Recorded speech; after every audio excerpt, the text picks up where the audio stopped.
الديربي 97 في تاريخ البطولة الوطنية ستدخله مولودية الجزائر ومن دون شك بنية واحدة، ألا وهي الانتصار والاحتفال بتحقيق بطولة طال غيابها عن خزائن العميد.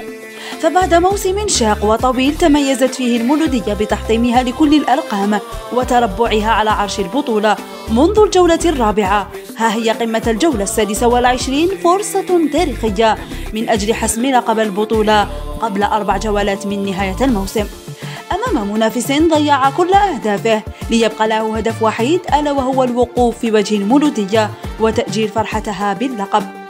أما من الناحية الفنية فالدربي ستدخل تشكيلة الأمير بوميل بتعداد شبه مكتمل باستثناء داو ومواطنه وتارا للإصابة، مع عودة الصغير بوشريط للمنافسة والمخضرم جمال بالعمري هو الآخر.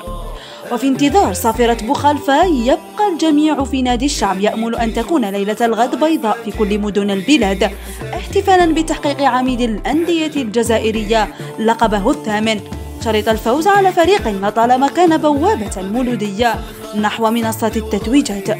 يلا يا رجال، الشامبيون غدوة ندخلوها الباب الواد وتزهى كامل البلاد إن شاء الله.